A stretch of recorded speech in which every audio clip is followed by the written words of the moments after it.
name is Hydo, and welcome to the second episode of the Pantheon, where we dive headfirst into the wonderful world of Commander.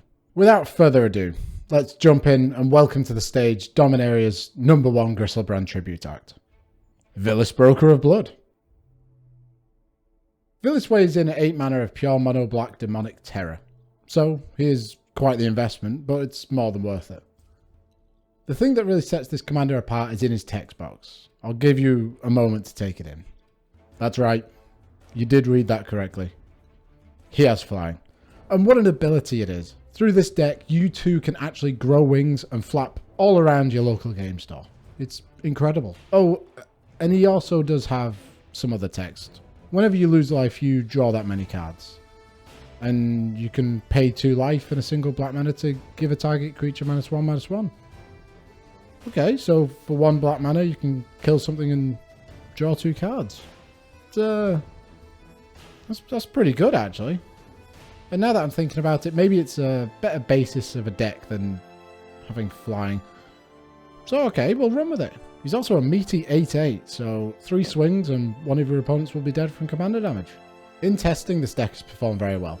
I've won quite a few games, although this deck doesn't rely on infinite combos to win. So you may end up in games where you're outpaced by other, more degenerate decks. So for that reason, I'm giving the deck precisely 7.2. However, and more importantly, I give this deck a fun for all the table stamp of approval. This deck operates in such an interesting way that it can lead to some fantastic and interactive games. But it can also be susceptible to snowballing if left unchecked, so buyer beware. So, what does Villis want? First off, our deck wants to self-harm. We start with 40 life, and frankly that's just way too much. 42 of our cards in our deck allow us to either pay life or damage ourselves, which, if Villis is on the field, will allow us to draw more and more cards, which in turn will hopefully get us to draw into the ways that we can kill our opponents. Or we may well run out of life. Which leads me to my second pillar of the deck, gaining lost life back. 12 of our cards can gain us life back, which in my experience has been more than enough to stabilise the deck, but you might want to increase that number, if you're soft. I ain't soft, it stayed at 12. Which leads me on to the third pillar of our deck, ramp, which I know is really rather dull, but all this paying life and gaining life means absolutely nothing if Big Villis isn't on the field. Luckily, the deck comes equipped with 16 pieces of ramp, so we can power out Villis ahead of turn 8. Finally, and I know this is controversial, but I want to win. Boo, hiss. Yeah, I know. How dare I? But there it is, I've said it now. I can't take it back. And luckily for me, this deck comes equipped with multiple alternate win conditions. So if one fails, there's always a backup plan. And now, with all that said, let's get to the nitty gritty of the deck and discuss some specific cards. That's a big boy. This deck doesn't do much without big man Villis on the field. Luckily, mono black is very good at ramp, producing a lot of mana from things like Cabal Coffers and Urborg, which is in this deck, and I've also focused a lot on other big explosive leaps in mana. We want Villis hitting the field as soon as possible, and because of this, 10 of our ramp sources jump us ahead by at least 2 mana. Most powerful of these are Mana Vault and Mana Crypt. Both of these are incredibly expensive monetarily, but they work so incredibly well with Villis, I just couldn't leave them out of the deck. Mana Vault, which costs 1 mana and taps for 3 colours, turns into a Phyrexian Arena with Villis on the field. And Mana Vault, which costs 0 and taps for 2 colours mana, can be a personal Ancestral Recall, if you're unfortunate enough to lose the coin flip. 2 other unique cards that work exceptionally for Villis are Vesperghoul, a 3 mana black mana dork, who taps for 1 mana of any colour for the low cost of just paying 1 life, and besides that fantastic synergy, he also has some of the most wonderful art in Magic. In foil, the colours he is conjuring just look incredible. If you can drag your gaze away from his hideous face, that is. The other is Cryptolith Fragment, a 3 mana rock which unfortunately enters tapped, but it does tap for 1 mana of any colour, and when you do, each player loses 1 life. It also flips into a Death Touch flyer, but that's not the main reason we're playing this in the deck. We just want to constantly hurt ourselves and keep drawing cards. I've also found that having a few rituals in the deck really helped to accelerate Villis out. Dark Ritual is a classic, making 3 black mana for a single mana investment, and Bubbling Muck, which is black's answers to High Tide, is a 1 mana sorcery which makes all swamps tap for an additional black. This card alone can lead to incredibly explosive turns, but it is a bit of a risk running it in this deck as we are running a lot of non-basic lands. Then we come to the staples. Sol Ring, it needs no introduction. Thran Dynamo is a 4-mana artifact that taps for 3 colours, and Gilded Lotus, a 5-mana artifact that taps for 3 of any colour. All 3 of these are staples in all sorts of non-green decks, accelerating you insanely, and both Thran Dynamo and Gilded Lotus in this deck get you right up to big bad Villis mana. Mindstone, Hedron Archive and Commander Sphere are some of my favourite rocks in Magic. The ability to sack them at any point to draw through your deck is fantastic. This deck does have a lot of card draw built into it, but I see absolutely no downside in running these, as they keep the cards flowing for such a low opportunity cost. Then we have Cryptghast, a 4-mana spirit that makes all of our swamps tap for an additional black. A Bubbling Muckman. Cryptghast is incredibly powerful, allowing you to generate up to 10 mana the turn after he's played. But we aren't just interested in his ramp. Extort is an ability that allows you to pay either a black or white mana whenever you cast a spell to drain each of your opponents for 1 life, and you gain life equal to the life lost this way. In Commander, this generally means you'll be gaining 3 life per spell, and this incidental life gain is incredibly powerful and can really keep this deck's engine running. And now the best for last. He is sort of ramped, but then he kind of isn't. It's Crick, Son of Yawgmoth. A 7-mana 2/2. Whoa. This card is just insane in this deck, allowing us to pay 2 life instead of any black mana source in a spell or ability. This card is just insane and works perfectly with our deck.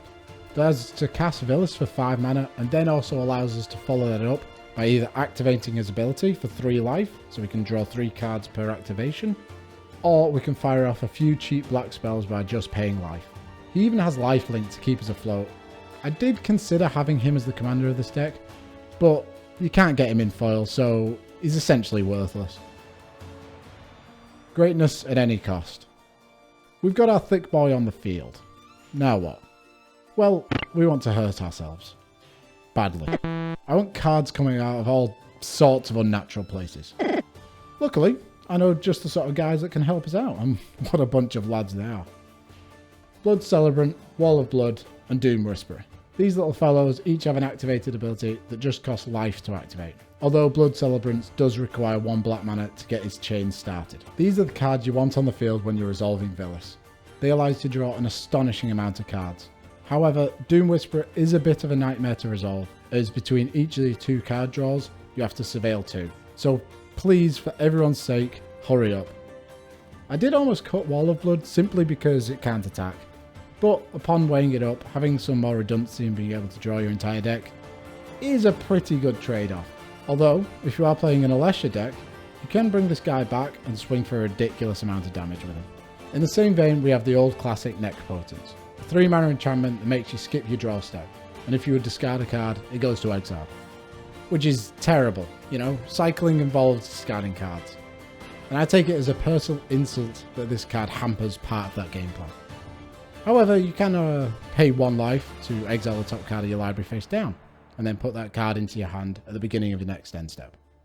If you have Villis out on the field, this essentially doubles the amount of cards that you draw, which is brilliant. Next, we have 3 more free life payment cards. We have Tavern Swindler, a 2-mana 2/2 that you can tap, paying 3 life, to flip a coin, and if you win the flip, you gain 6 life. Snuff Out, a 4-mana instant that can destroy target non-black creature, and if you control a swamp, you may pay 4 life instead of paying its mana cost. And finally, we have my favourite of the free activators, Street Wraith, a juicy 5-mana 3/4 with Swamp Walk, which by itself is good enough to include in pretty much any deck, but then cycling. What a mechanic. And it only costs you 2 life. This card is literally a 0-mana Ancestral Recall with Villis out. All 3 of these cards look pretty unassuming, but in combination with Villis, they're just incredible, and can easily be used at the turn that Villis comes out onto the field. These next 3 are some of my favourite cards in the deck, and they make your opponents do a little bit of thinking. Pain's Reward is a 3-mana sorcery which reads, each player may bid life. You start the bidding with a bid of any number. In turn order, each player may top the high bid. The bidding ends if the high bid stands. The high bidder loses life equal to the high bid and draws 4 cards. How much are 4 cards worth to your opponents? Or more importantly, do they want to stop you from paying 20 life and drawing 24 cards? They might do, Even if you do lose the bidding war, you will have dealt your opponents an astonishing amount of damage. One thing to consider is that a player may choose to pay more than the life they have, so some brave soul might sacrifice himself for the good of the table. Second is a lovely little uncommon from Judgment. Grave Consequences is a 2-mana instant. Each player may exile any number of cards from their graveyard. Then, each player loses 1 life for each card in their graveyard. Draw a card. The flaw on this card is a bit of graveyard hate, you ping your opponents a little bit, and you cantrip. The ceiling is just insane though. You could potentially draw 10 plus cards with this, and your opponents, if they are a very graveyard centric deck, might be taking 10 plus damage off it. I love this card and it really fits with the deck, and it's a card that you wouldn't see in many other decks. The third is one of the best pieces of art in the game. Temporal Extortion, a 4-mana sorcery that reads, take an extra turn. But there is a bit more to it. When you play Temporal Extortion, any player may pay half his or her life, rounded up. If a player does, counter Temporal Extortion. So, you put your opponents in a similar situation to Pain's Reward. Your opponents have a hard choice. Or do they? Due to the wording any player may, you have the chance to pay half of your life total before any other player. If you have Villis on the field and you want to draw 20 or so cards, then you can do for just 4 black mana. Villis is a big target and he will get killed, so why not take advantage of that? Reanimate and Phyrexian Delver have a unique interaction with Villis. Due to the order that they resolve in, if you reanimate Villis with either of these cards, he's on the field as you lose a life equal to the card's converted mana cost. So you would instantly draw 8 cards, which is pretty good value for undoing all of your opponent's hard work in killing Villis. Lands. You gotta play them, so why don't we make them help our game plan? Crack a fetch land. Draw a card. City of Brass, Mana Confluence, Ancient Tomb. Make mana, make cards. Cabal Pit, if near dead lands, they make mana, they make cards, or they kill something. Glacial Chasm. It makes no mana, but it does make cards anyway. And the best of the best is Tarnished Citadel. It's an ancestral recall that gives you a mana back. There is, however, one other land, but I'm contracted to tell you about it last. Oh my god, there's too much blood. We've drawn a boatload of cards at this point, and we're sitting at maybe 8 life. I'm not going to lie, I'm scared. John over there is pointing a couple of Drake tokens at me, and Villis is only 1 demon, he can't block forever. We need to gain some life, or we're going to get hotline blinged. Eternity Vessel is a 6-mana artifact that enters the battlefield with X charge count on it, where X is your life total. And then, whenever a land enters the battlefield under your control, you may have your life total become the number of charge counters on Eternity Vessel. This card can lead to some incredible life swings if we can play it early. We can self-harm to our heart's content, and then whenever we play a land, our life total will spring back up to what it was originally. This card can be a bit of a lightning rod for removal, but it's so fantastic in this deck, I think it's well worth including. Whip of Erebos is a 4-mana legendary artifact enchantment, and it's a brilliant card in this deck. It gives all of our creatures lifelink, but it can also reanimate a dude for the rest of the turn, and give it haste. This can swing the game completely in our favour. If we've built up a decent board state, you can easily gain 20 plus life in 1 combat step. It also works fantastically with the next life gain dude that we've got, Grey Merchant of Asphodel. What is a black deck without this guy? 5 mana, zombie. When he enters, he drains our opponents for X life, where X is our devotion to black, and we gain life equal to the life drain this way. Whipping Back Garrett has won me quite a few games over the years, and it's just as effective in this deck, especially as we're running quite a lot of cards with heavy black pippage. Noxious Gearhulk is a 6-mana 5/4, and when it enters the battlefield, destroy another target creature, and we gain life equal to its toughness, which will immediately deal with the biggest threat on the board, and swing our life total out of the single digits. In a very similar vein, we also have Twilight Prophet, who can really clean our opponents out if we flip some expensive cards from the top of our deck. However, if we do flip some smaller cards, it does still help to pad out our life total. But sometimes, enough is enough. A bit of life gain just isn't cutting it. Everything needs to die. We're running the classic board wipes of Damnation, Black Sun Zenith and Mutilate, but for a bit more deck synergy, we do have Toxic Deluge. which works with our life total manipulation perfectly. I do also treat Pestilence Demon as a board wipe, who for a single black mana can ping all creatures and players for 1 damage. This demon also works fantastically with Whip of Erebos. If we have Whip on the field, it gives the creature lifelink. Then, when we activate it, it is the creature that's dealing the damage. For each 1 damage that this creature deals, we'd gain 1 life. The last card we're going to look at in this segment really does work on a lot of fronts for this deck.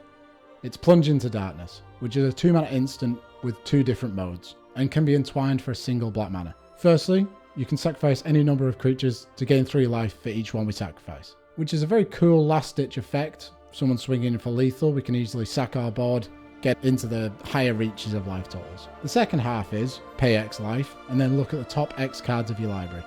Put 1 of these cards into your hand and exile the rest. This can be used to dig for specific combo pieces while also drawing a bunch of cards from the life loss. Unfortunately, I do think this card has just spiked in price, but luckily I got a foil one before that happened.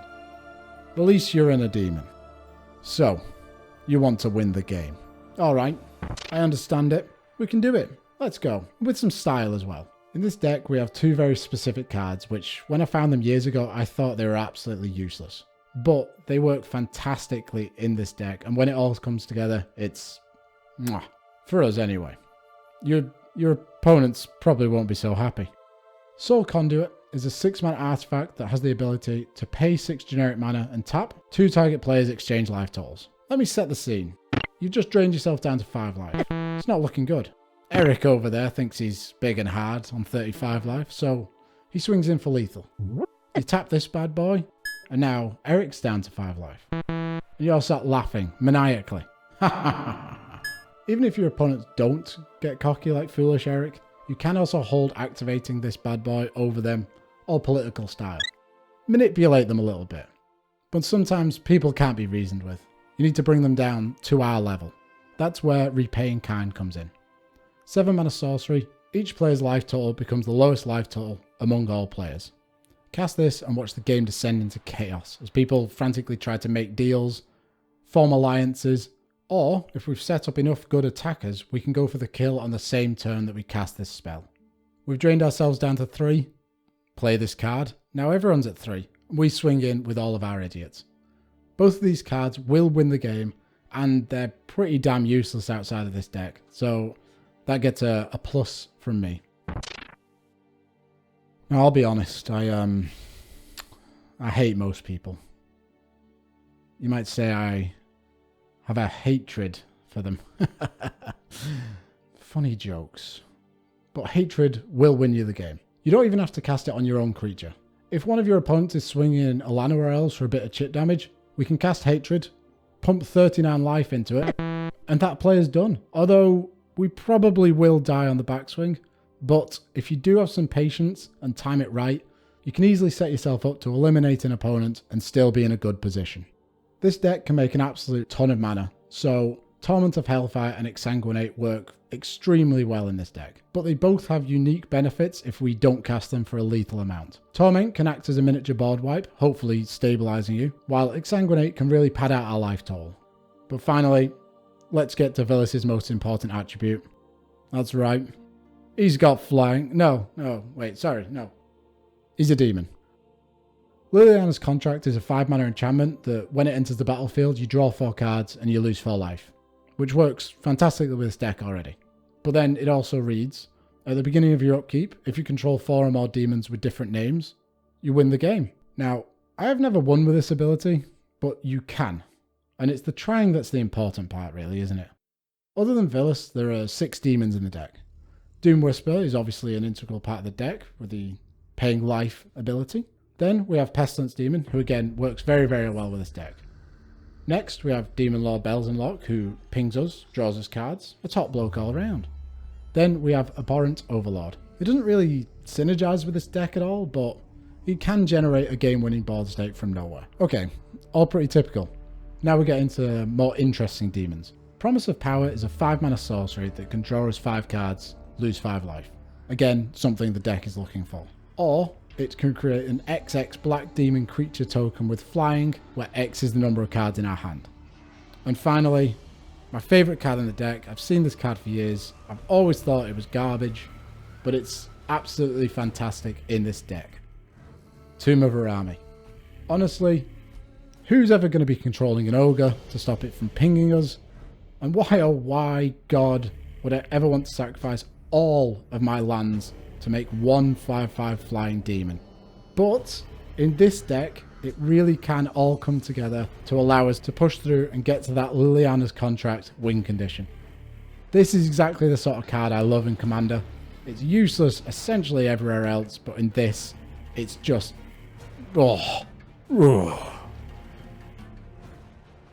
So let's have a look at where that leaves the deck. This deck does have a large amount of beefy cards, and we don't have much of a curve. It's very consistent throughout all mana costs. But we are running a lot of ramp that allows us to get up to the big mana to be able to deploy all of these threats. We are also running a whole load of card draw, so I feel this deck is really quite consistent. You just need to ensure that the right cards are in your hand at the start of the game. And with that in mind, let's have a look at some sample opening hands. This hand does have some ramp in it, but not having any early card draw, I don't like it. Even if we do draw our third land to play Cryptolith Fragment, what exactly are we doing after that? Damnation is a fine reactive card that can stabilise the board, but it's nothing I'm excited to keep. Vidal Canora is a whole lot of nothingness, not accelerating our game plan in any way. It's very meh. Could see potentially taking that card out. I'm not a fan. What we do have is one of our win conditions in Repay in Kind, but I don't like this hand. I'd throw it back. This is a very similar hand to the last, but due to having Signing Blood for some early digging, I like it a lot more. Our ramp is also a lot more solid, pushing us ahead by 2 mana and getting us close to casting Villis. We also have both If Near Dead lands and Snuff Out that allow us to use Villis' ability to draw us more cards, which really is essential in this deck, as getting Villis out usually expands a lot of our resources, and being able to refill our hand straight away is incredibly important. I'd definitely keep this hand, even though we are missing a land drop for Hedron Archive. This final hand is just fantastic, an incredible amount of ramp and quite a few ways to inflict pain on ourselves. One thing we do have to watch out for is that Villis costs us 3 black mana to get out, and this hand is just chock full of colourless mana.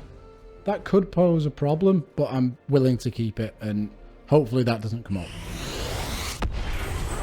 And with that is my take on Villis. I love the big fella, and the deck is pretty damn strong, but of course you at home can build him however you fancy. I did choose to personally leave out Exquisite Blood, Sanguine Bond, but they are incredible in the deck, so I completely understand why you'd want to put them in. And if you do have any suggestions for cards that could go into the deck, please leave a comment down below.